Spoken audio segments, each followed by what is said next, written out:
Okay, so Ray, welcome. First of all, thanks for taking the time to talk to us. And No worries.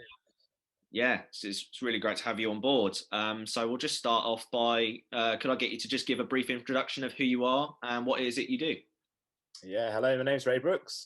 So I'm a media composer, which that basically means writing music for film, TV, and there's other areas including video games as well.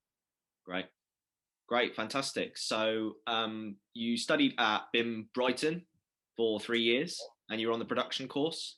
So Mhm. over the course of that experience, was that quite an early introductory path for you into production, or did it start long before that? So I'd always been interested in the production side of music from like really early on when I was like a child. Um, it kind of went hand in hand with being a musician as well, as being a guitarist. I kind of wanted to explore the recording side. We're in that area where family computers became like quite a good thing, and my parents were really into kind of like the technical side as well of music. So I think my dad had like Cubase, so that kind of like nurtured this kind of uh, idea of wanting to do computer music, if you like, with it being so accessible then. Right. um So when in, I oh, oh, sorry. after you. Yeah, I was going to say, when I decided to come to BIM, I originally, or to do my degree, um I originally wanted to focus on popular music. So I had the idea of becoming like a music producer in sort of like a pop music kind of sense. That's what I wanted to kind of get out of that. Fantastic. Okay, so like in terms of your influences, then, how has how have your influences developed from when you started out versus, for example, being able to interact with people in such a hub of ideas like BIM is? You know, what impact did that have on your creative process and the way that you interacted with the music? Yeah, well, it was kind of like the actual course of production. Like I said, uh, I originally started out with this idea of popular music, and that being kind of like my goal. During my time at BIM, I was introduced to the idea of sort of media composition, um, and that kind of I've always had. I used to listen to film music a lot as well when I was younger, um, and had like was really interested in that kind of things. But the two things didn't kind of marry together. The idea of production and film music didn't click together in my head until sort of starting at BIM and exploring those kind of those the other worlds of music, if you like. But as far as like my influences coming, the stuff that I write now. Um, in the sort of media composition world is some of it is still influenced by that kind of pop and rock music vibe. Other things more by sort of like the British drama sound, if you like. um but yeah, there's you can draw influences on a range of things, and those things that have been introduced to you at BIM and the people that you meet also influence you in so many different places. Like you can hear ideas that some band are using, and the sounds that they're using it in whatever context that is, and there's a place for that in media composition. You'll be able to find some kind of use for something that you're inspired by. Yeah, fantastic. And I've noticed from your socials as well, you often upload videos of you rescoring scenes from film and television. Can you explain some of your creative processes when you're putting posts up like that? Yeah, so the idea of those, they mainly started off just as practice, because the way of finding, unless you've kind of built relationships with filmmakers, it's quite hard for you to be able to. I think this is one of the things that people kind of maybe struggle on finding an entry point into media composition or into film scoring or anything like that, is they're not you're not really given this kind of the resources to be able to do it. So I kind of started off by doing these sort of rescores of things. I've stopped doing so many of these now because I've now started focusing on more original projects and things like that. But the idea with these, they came from, you know, TV shows that I liked, and it allows you to explore things and to try out new things, whether you're going for the same sound that was originally in these kind of these clips or TV shows or the scenes where of the films or wherever they come from, or whether you're going to just try out sort of new ideas or something new. Fantastic. So, in terms of maybe somebody who's maybe just finishing up production, they're excited or interested in the sort of line of work that you're in. Would you say that it's a good idea to, you know, like build a portfolio like that and to start putting yourself out there like that? Like, what processes did you go through to start building up your reputation? Yes. So what I'd suggest is like the kind of the rescore things that kind of I've been doing for a while is they're good for practice. They're really good, and they're good to sort of put on your maybe on your YouTube channel and things like that, just to kind of, you know, see what people think of your work and test the water. You know, try and maybe gain a bit of an audience that way from some of these things. But I'd say solely what you need to be doing is working on a portfolio of a range, and mainly audio only, to be honest, rather than sort of rescores. When it comes to your portfolio, really focus kind of on, to begin with, on just audio stuff of a range of different genres as well, whether this be, for example, music that portrays emotions, so things like love, loss, desolation, and then music as well that sort of reflects environments, so things like battle music, medieval music, you've got sort of like period drama, string quartets, that kind of stuff. So when working on a portfolio, it's good to build up like a range, because you need to be as versatile as possible. And obviously, like, you're gonna find more work if you're really versatile. Fantastic. That brings us quite nicely on to Afraid Not. So, how did that job come about? And it's quite a short film, isn't it? It's a Yeah, it's a really short film. This was it was entered. The reason for doing it is the director, Jan Frame. He he entered into this competition. I think it was so called 1 Minute Madness was the name of the competition, and the idea was that it was to portray a certain. I think all of the films, they had a theme. I think it was around sort of mental health, and it was to create a film of just 1 minute in length around that theme.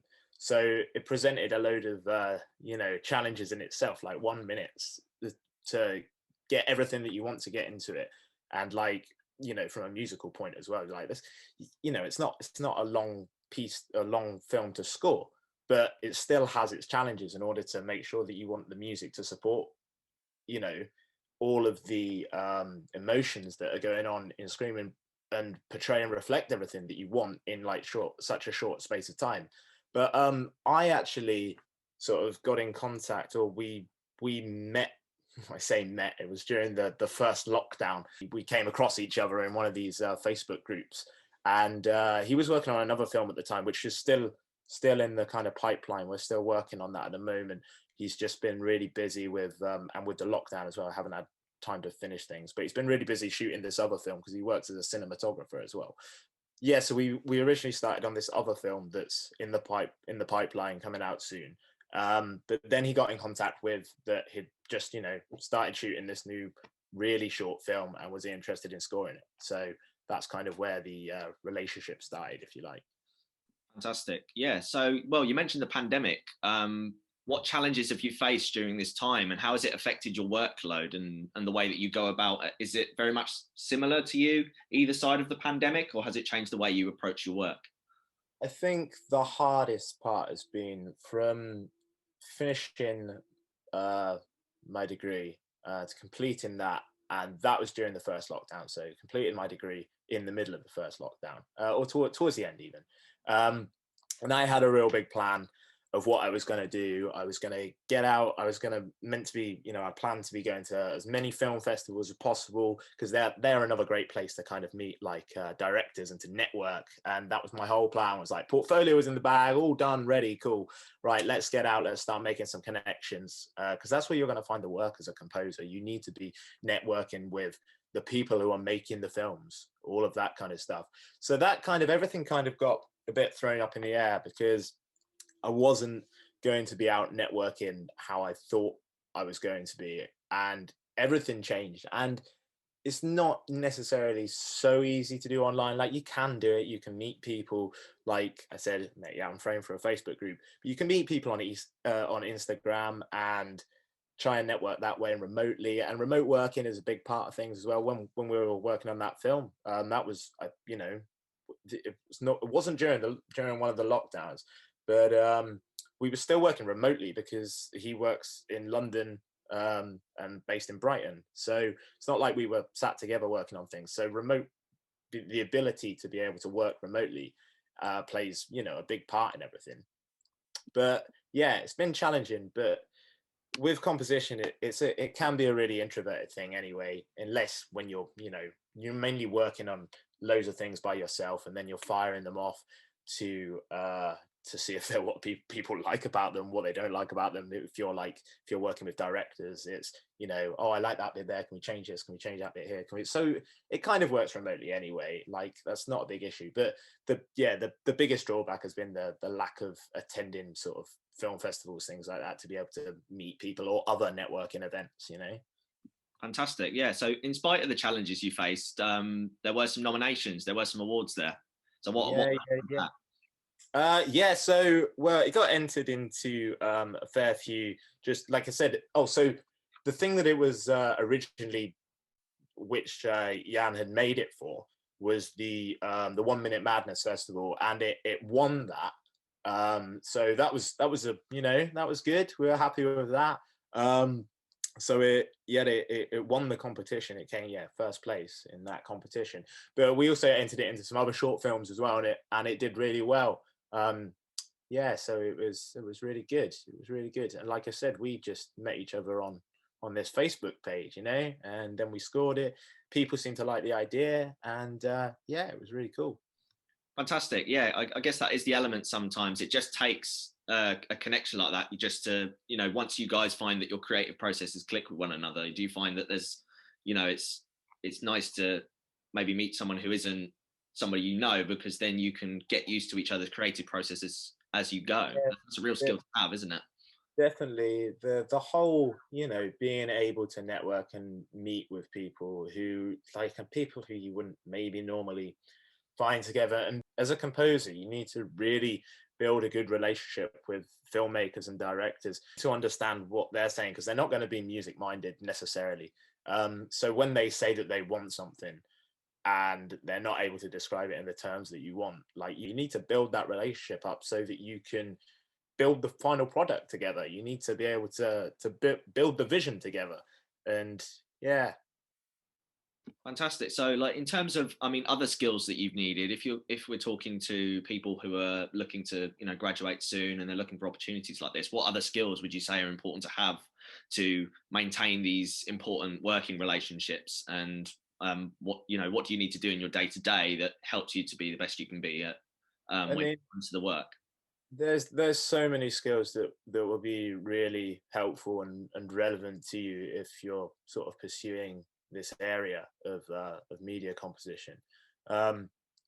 If we break it down, if we talk about, let's talk about music skills first, because that might be something that people might not necessarily know of the things that you need to be able to do this.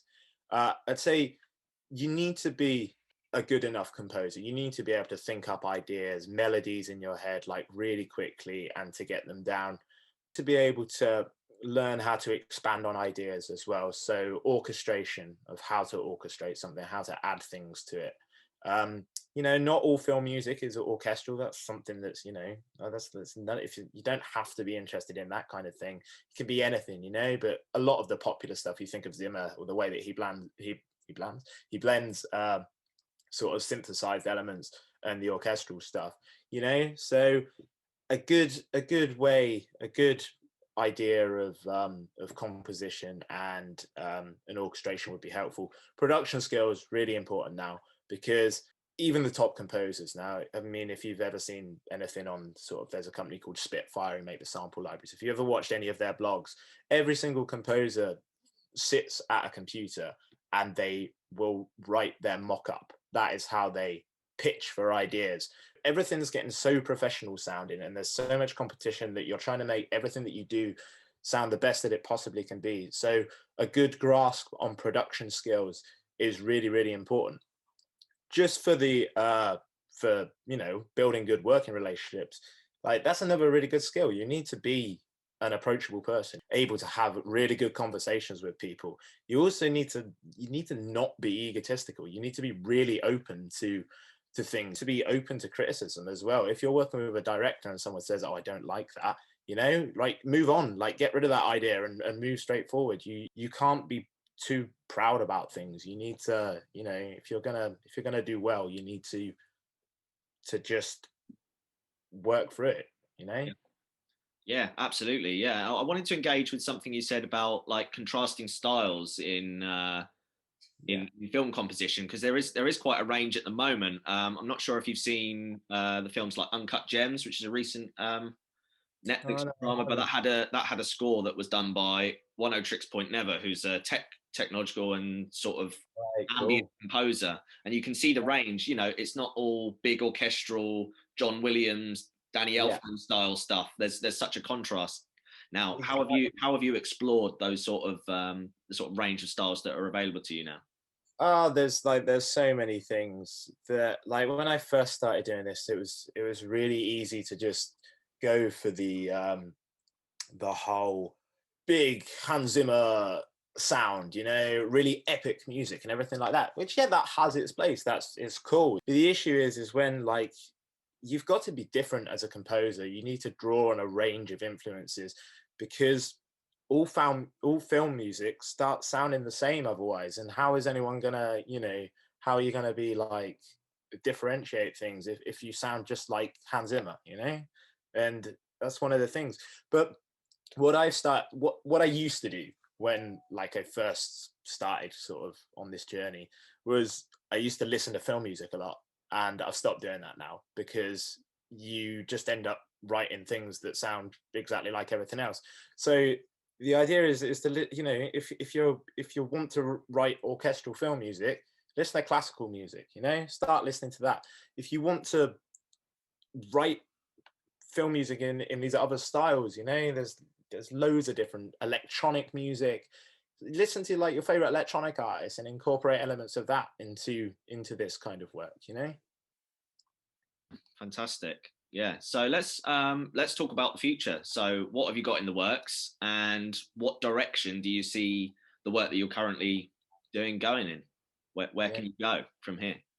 yeah. So at the moment, I've just finished a pitch, actually, for which I'm waiting to hear on. So, don't know, might hear back from this one, might not.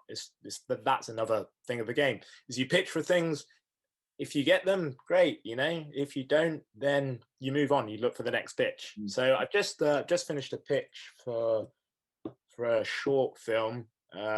Excuse me, for a short film that's kind of, you know, it's in pre-production at the moment, so it hasn't even been shot. They're just eyeing composers. So I've just finished that at the moment. We The director who I said we did Afraid Not with, there's another short that we were working on before Afraid Not, but we want to come back to that when we get some more time, and hopefully when this kind of, when the pandemic starts finally coming to an end, we can go back to that. But my main plan next as well is to just get out and to be networking with as many as I'm waiting for the film festivals to come back, so that we can just start this whole networking journey and meet as many new, young, amazing filmmakers as possible, and try and build some relationships there. Yeah, I think it will be a great relief when everything opens up again, because then, you know, we can start getting back out into the world and networking. I'm sure that'll be really exciting for you. So just to promote your socials, so you're on Instagram as Ray Brooks Official, and you can be found on Facebook, Ray Brooks Composer. So, Ray, thanks very, very much for doing the interview with us. It's been a pleasure. And obviously, have an amazing 2021 and good luck with everything you do there. No problem. Thank you.